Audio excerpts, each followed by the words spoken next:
Bonjour, bienvenue à cette vidéo de l'accent créatif du mois d'août 2024. J'espère que vous allez toutes bien et que vous profitez toutes de ces mois d'été. Euh, Ce mois-ci, moi je vous propose de travailler avec le lot Gros Calinou du catalogue annuel. Et on va réaliser une carte appli assez sympa comme carte d'anniversaire avec donc cet ensemble et un petit peu de travail au feutre à alcool. Voilà, donc je vous propose tout de suite de démarrer par le fond de carte. Alors, pour réaliser cette carte, on va avoir besoin d'un fond de carte, pour le fond de carte, d'un morceau de papier blanc simple de 14,5 par 20. Alors, vous inquiétez pas, tout est déjà coupé là, mais je vais tout vous expliquer. Et pour la ceinture, donc pour fermer notre carte, qui sera fermée comme ça, il va nous falloir un morceau de papier blanc de 5 cm par 21 et un morceau de papier design pour la décoration de 4,5 par 20,5 cm.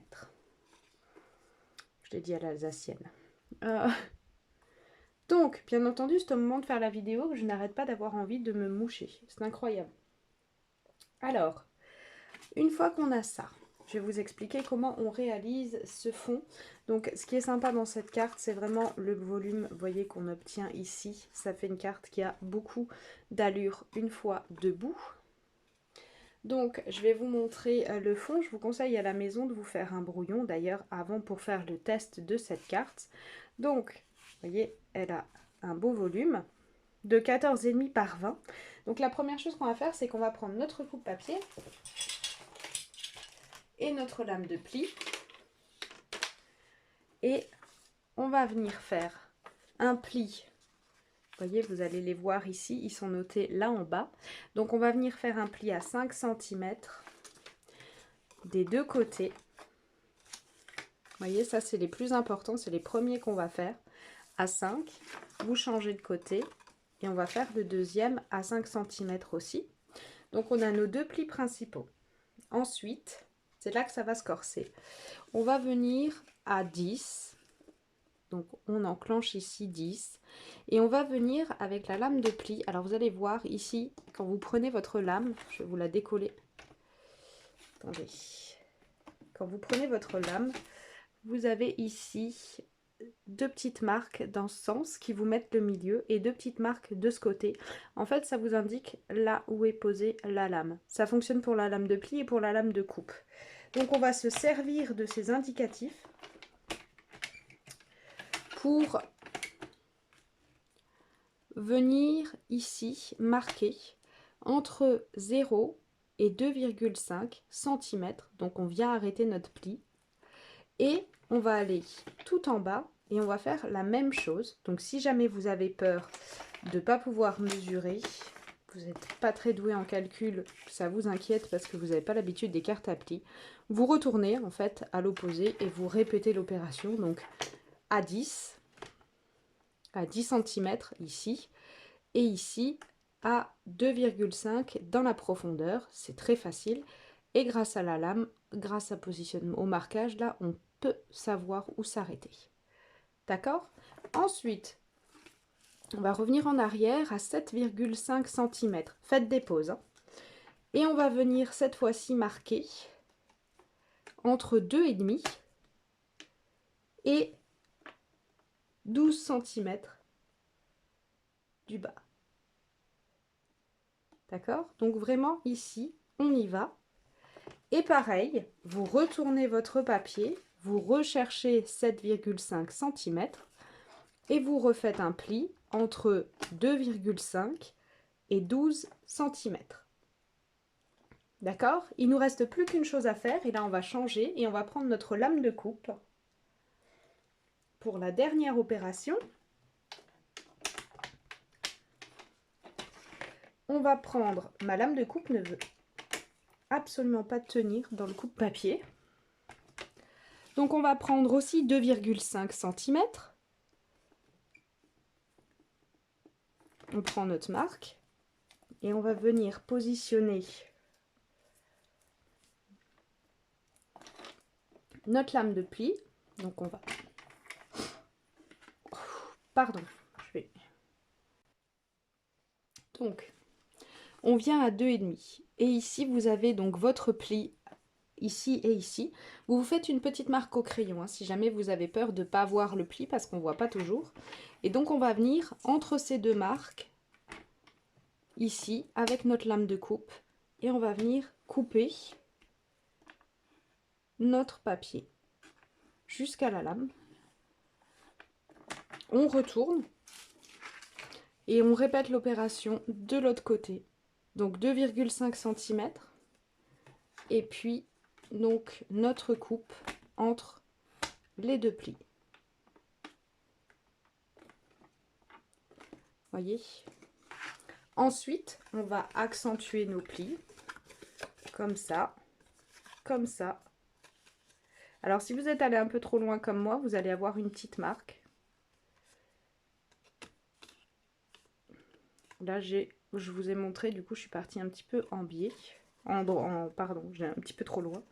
Mais sinon, vous avez donc vos plis. Ici, vous marquez celui-là. Et donc, on va venir marquer celui du milieu et celui-là. Vous voyez? Et là, on a notre base qui est prête. Donc, je vous invite à vous faire la première sur un papier brouillon, type brouillon papier d'imprimante, et à vous marquer les mesures que je vous ai indiquées pour avoir une idée, pour pouvoir le refaire à la maison. Vous voyez, ça s'appelle un gabarit et ça simplifie beaucoup les choses. Ensuite, on va passer à la décoration de la carte. Pour cette étape, je vous ai tout préparé.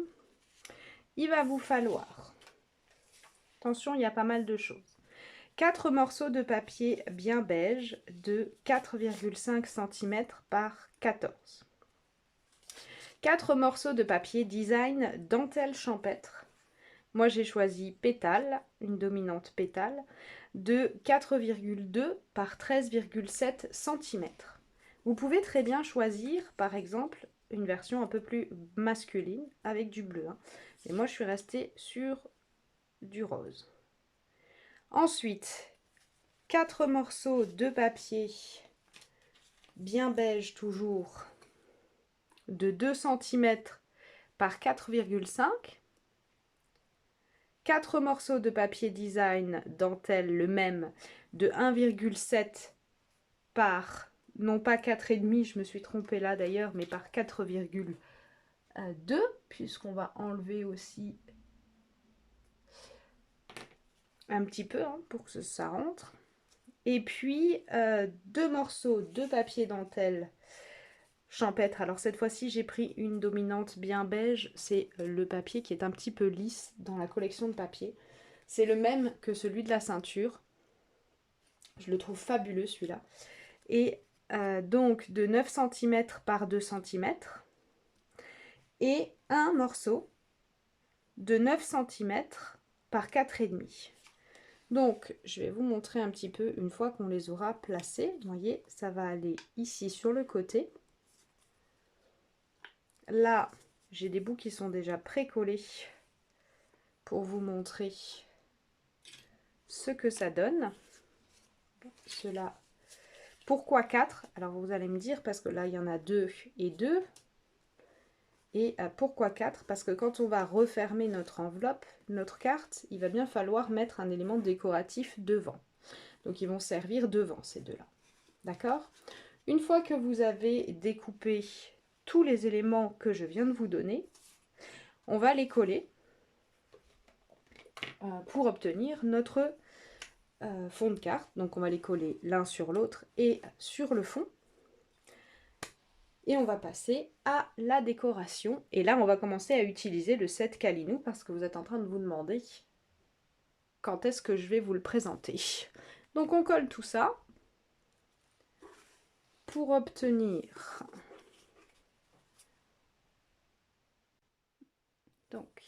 pour obtenir ceci. Donc voilà, on a notre fond, on a notre carte, hein, une fois refermée.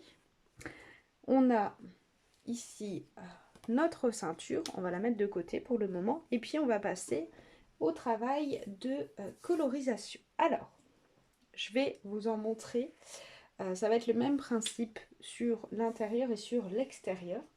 Donc pour l'intérieur, j'ai commencé par couper des éléments avec donc les poinçons détail du quotidien parce que je voulais un cercle avec une perforation.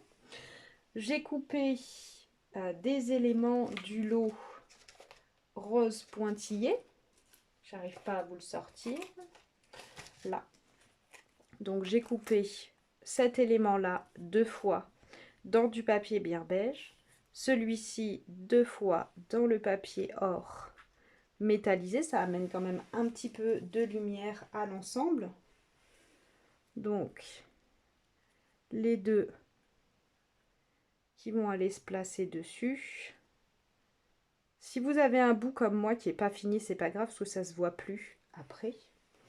Et donc j'ai travaillé avec les feutres à alcool ici pour décaler un petit peu mon bouquet et faire mes petits blaireaux.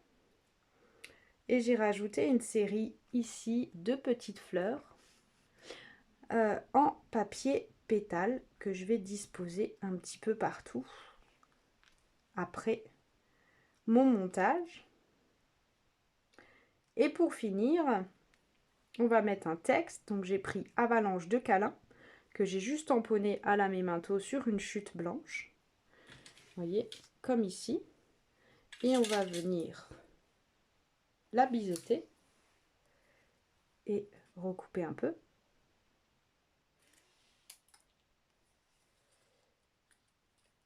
Si jamais vous êtes parti un petit peu en biais, vous remettez un peu droit. Voilà, pour obtenir votre élément, votre texte. Et on va rajouter à l'arrière une petite chute de papier dentelle champêtre et on colle le tout en 3D. Donc là, vous voyez tous les éléments tels qu'ils vont être placés après. Et pour la décoration, une fois fini de mon enveloppe de ma ceinture, j'ai prévu de rajouter la même chose, c'est-à-dire mon cercle, mes éléments découpés que je vous ai montré à l'instant, ça va être les mêmes, on va retrouver les mêmes éléments. Après on peut inverser le sens par rapport à l'intérieur si on ne veut pas garder le même effet tout à fait. J'aime beaucoup le papier blanc bien beige, le nouveau papier bien beige. Et cette fois, j'ai préféré ajouter une petite souris, la petite souris. Je trouve que ça fait plus un hamster qu'une souris, puisqu'elle a des belles bajoux. Donc, mais on va la mettre quand même, vous voyez, au centre.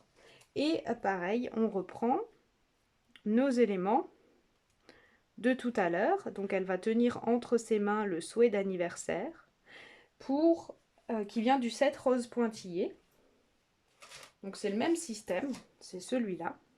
Vous pouvez très bien choisir d'ajouter un autre texte présent dans le set. Hein. Moi, je ne l'ai pas choisi cette option, mais on peut très bien choisir cette option-là. Et donc, je vais vous montrer la colorisation de cette fameuse petite souris. Donc, on va prendre la Memento, toujours, puisqu'on travaille avec les feutres à alcool. Je vais vous montrer la petite souris.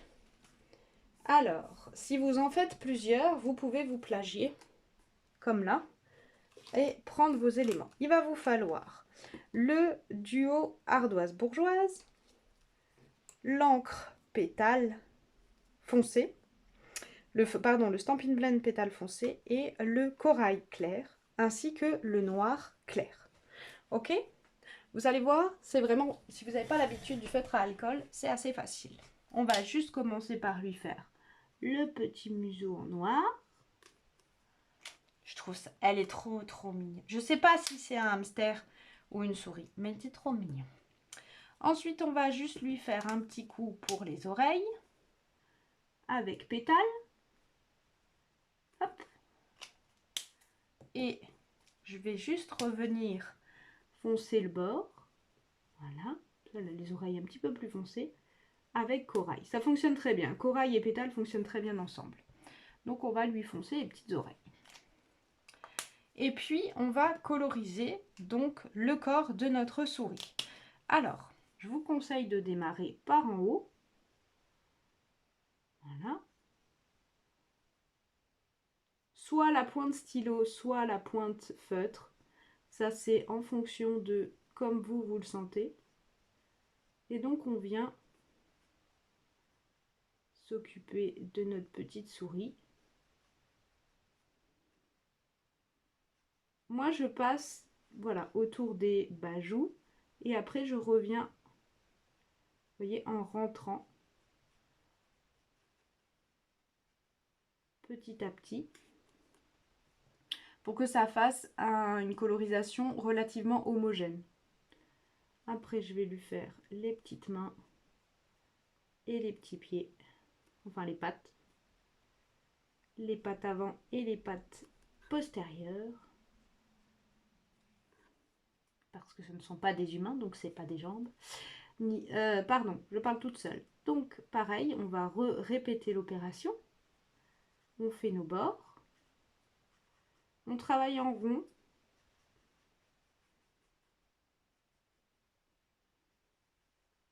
Vous voyez? Comme ça, vous êtes sûr que vous ne vous dépassez pas. Et puis, vous re-rentrez au fur et à mesure. Pour faire notre souris. Ce sera le même système sur les petits blaireaux. Et au passage, si vous ne connaissez pas le blaireau, renseignez-vous sur cet animal. Il est fabuleux. Le blaireau, c'est un super animal qui est toujours chassé en France. Et c'est une bien belle erreur parce que c'est un super petit animal qui prête même son terrier au renard. C'est une petite information de vulgarisation scientifique. Donc, on repasse une deuxième fois, toujours avec la plus claire. Moi, je viens juste refaire une petite ombre. Ici, au niveau des petites bajoux. Comme ça. Je viens lui foncer le petit sourire. Et puis là en dessous, pareil, le petit poil. Des deux côtés. Ça va s'éclaircir, vous inquiétez pas, et ça va se fondre, ça va être très très joli à la fin. Et en bas, hop, un petit peu les papates. Hop. Ensuite, on va prendre le plus foncé et là, on prend la pointe stylo. Et on va juste revenir marquer très légèrement ici pour faire des ombres. Vous voyez ? C'est vraiment très facile. Mais là, il faut une pointe stylo parce qu'on veut vraiment quelque chose de fin. Et on va revenir marquer ici.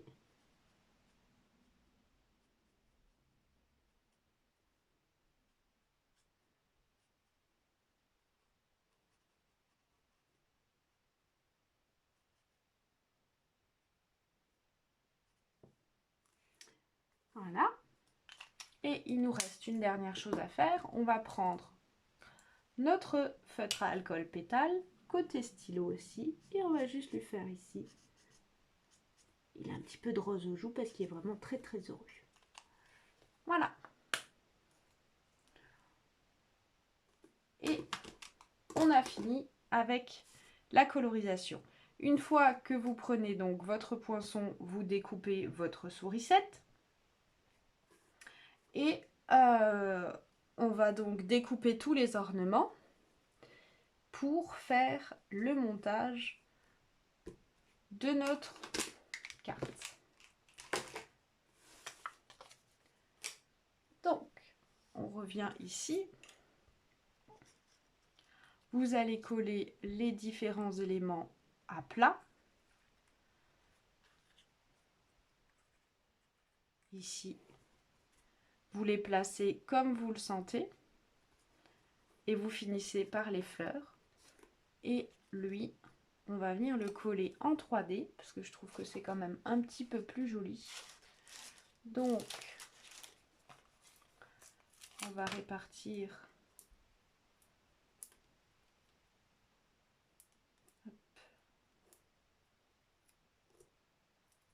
N'hésitez pas à vous amuser pendant que vous faites la colorisation feutre à alcool, à faire des essais sur le brouillon de différentes choses pour voir comment vous le sentez. Hein.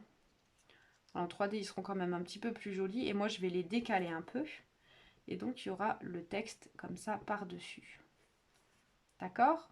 Donc, on va faire ça. On colle. Et je vais vous montrer ce que ça donne une fois fini. Ok. Donc, on a nos éléments ici qui sont collés. Je nous ai fait la deuxième. On va mettre à plat. On va prendre notre papier ici. On va essayer de centrer. On va essayer de centrer et vous allez voir, parce qu'on ne va pas faire de prépli. On va appuyer comme ça. Vous voyez, le but c'est que ça tienne fermé mais qu'on puisse coulisser. Donc si on fait trop serré, ça coulissera pas. On va faire ça. Vous voyez, et derrière, il faut que ça se tienne. Que ça se rejoigne et il faut qu'on puisse, comme ça, voilà, il faut qu'elle tienne fermée, mais il faut qu'on puisse quand même la coulisser. Et une fois qu'on a fait ça, on va mettre, hop, on s'assure qu'on est bien à plat, on met de la colle.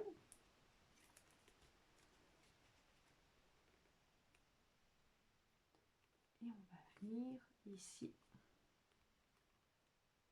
Voilà. On s'assure que c'est fermé, mais pas impossible à faire coulisser. Hein. Donc, serré, mais pas trop. Ok? Et on va venir coller ici. On refait la même opération. Vous voyez, il est un petit peu plus petit. Et on va pouvoir, donc, en mettant de la colle sur toute la partie,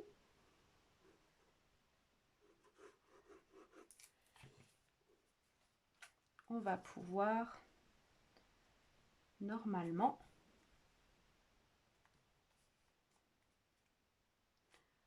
on va placer, hop, pareil, on appuie le pli à la main.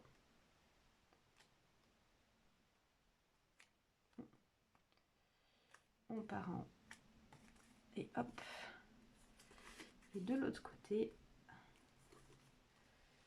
normalement, si on est parti droit, ils doivent se rejoindre correctement.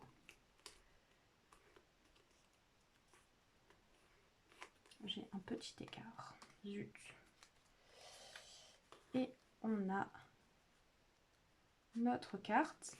Il ne reste plus qu'à coller ici.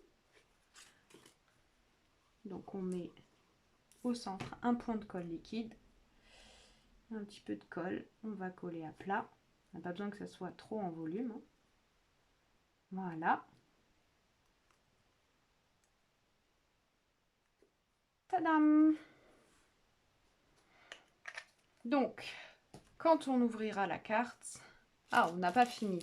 Une carte, elle n'est pas finie si on ne met pas un petit peu d'embellissement. Moi, j'ai choisi juste les petits strass. Alors, soit vous les mettez ailleurs, soit vous les mettez au centre de vos fleurs. J'aime bien qu'il y en ait un petit peu sur ma carte. Les strass, c'est très discret, donc il n'y a pas besoin non plus de s'en vouloir. Voilà. Et quand on va ouvrir, donc on fait coulisser. Voilà, ça coulisse facilement. Et vous le mettez dans le bon sens. On ouvre notre carte. Et pareil, on termine par quelques petits sequins. Très facile. Ah, je me le mets sur le doigt.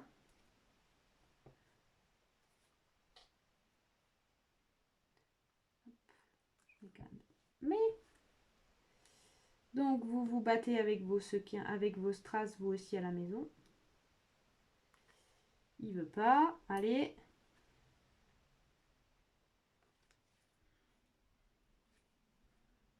Et on répartit nos sequins. Hop.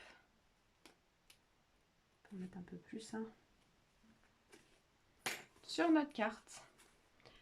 Et voilà. on a fini avec notre création du jour avec la collection, le lot d'Ucalino. Voilà, alors forcément du coup mes strass ne sont plus du tout alignés puisque je les ai pas mis dans le bon sens, mais ça va être difficile de les enlever. Donc je vais choisir d'en rajouter, option qui fonctionne à peu près toujours.